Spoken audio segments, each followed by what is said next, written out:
To answer the question, will Diablo 4 meet our hype for Season 1 launch? In this video I'm gonna be covering multiple points comparing the game, what should be your expectations when Season 1 and Season 2 will launch. I can tell straight away, this is not gonna be lived up to the hype that we are all expecting. And I'm gonna list you multiple reasons why. Let's go. First reason is that Diablo 4 has already accumulated over 66 million in sales. That translates into more than 6 million players across multiple platforms, combined PlayStation, Xbox and PC. But what do I mean by those numbers? Those numbers translates into purchases of the game. Blizzard has accumulated so much money for original game and for the season that's going to be free if you have purchased the game.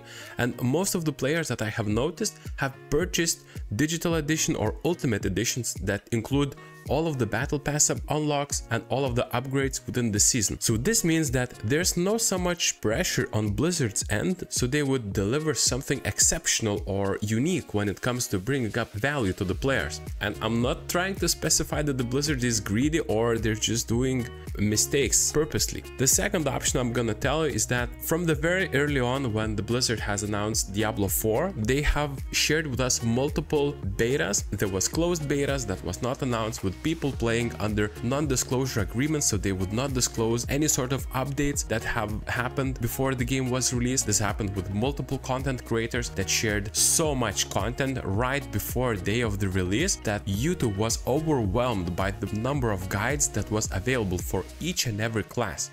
Number 3, in order for Blizzard so they would have a cool and great foundation for players to play the game, they need to have established and successful core of the game. Now, when we are looking into Season 1 of Malignant, we need to understand that this is additional content on already built content. Therefore, in order for all of the players to be satisfied with the season, they first need to understand the game. And you can't really have the core foundation being shady, not stable, or not as good, or not well endorsed or loved by the player base, and build seasons on top. That would not be such a highly anticipated thing for anyone, and this is something that it's really normal to expect. That Blizzard, throughout multiple beta releases, tried to make game perfect, everything smooth, fix any sort of hardware problems and address any sort of issues that they can fix or address straight away, so they could communicate to the community what they have done and that they are listening and hearing the community. That's the reason why there was not only closed betas, that's the reason why we had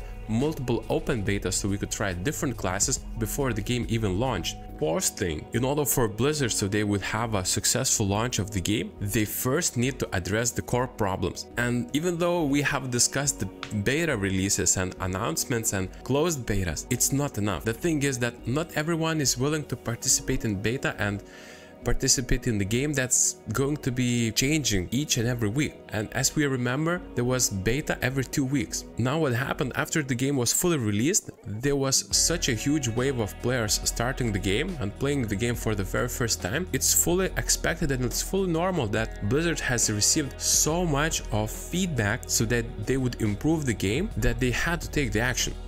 And one of the things that really answers the questions why season hype for Season 1 Malignant will not meet the expectations is because even after the game was released, there was over 6 patch notes covering the game that was just simply fixing the common issues that everyone was having. Either it's the queues, either it's some classes were too powerful, some classes were too weak, some things just bad. And Blizzard, if you have noticed, are trying their best to address each and every problem, and if they encounter some sort of technical issue that just breaks the game, kinda just stop everything and fix the problem right on the spot.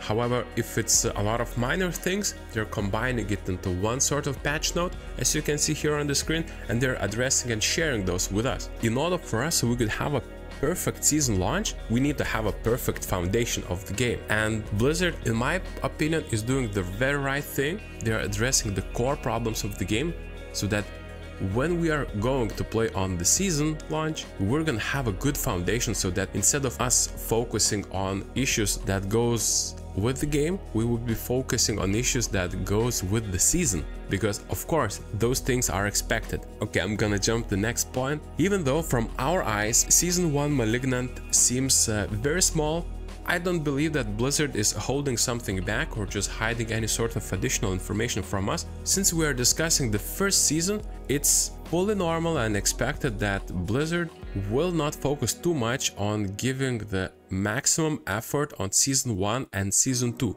and I'm gonna tell you why. I have worked in the software business and IT companies before, and I'm fully aware of how development works are done. From Blizzard's side as well, they have shared this on the development live review. If we have any sort of updates, changes to the seasons, it is expected that those changes will not be featured within current season, but those changes will be visible within next season or even season after that. With that said, it's we need to understand the core foundation. In order for changes to happen, those changes needs to be refined by the person in charge. This person in charge needs to specify the tasks to the developers who are actioning the change, and then those developers needs to test out the things so that people who would be experiencing the changes would have their expectations and their result seen on the screen fully working, because no one wants to play buggy game or halfly developed thing, and those things really take time. As simple as it is, just implementing simple like additional stash or overlay map, as we have asked in the beginning, some things really sounds good on paper but won't be delivered or won't be added because those either break the design of the game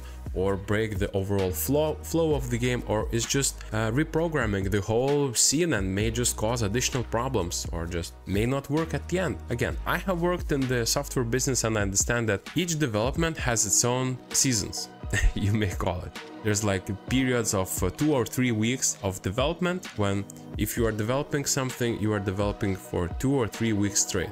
You are not developing and changing things on the go when you decide to.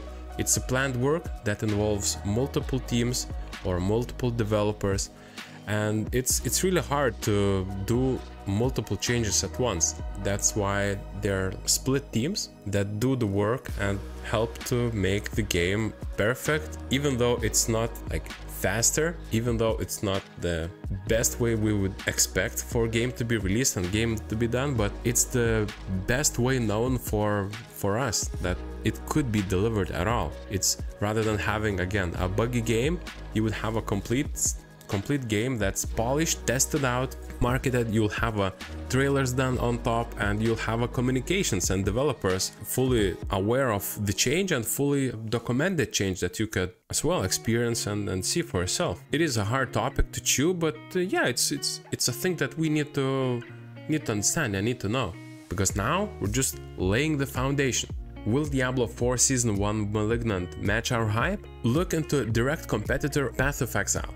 For those who are not aware, Path of Exile is ARPG that was born from love of Diablo 2, with more complexities, more depth, and it was in continuous development throughout the years, and up till this date the game was up running, and it has the same things as Diablo 4 with the seasons. However, it's not called seasons, it's called leagues, with exactly the same idea, is that new content is being delivered every 3 months, and after you've been playing the game for 3 months, season closes, your character moves to Eternal Realm, as it is in Diablo 4, and after that there's new league that's gonna be launched with new tweaks, new trailers, new items to hunt, and that's how it goes. This is the thing that keeps players entertained, this is the thing that keeps players hooked on the game, and this is overall the Path of Exile.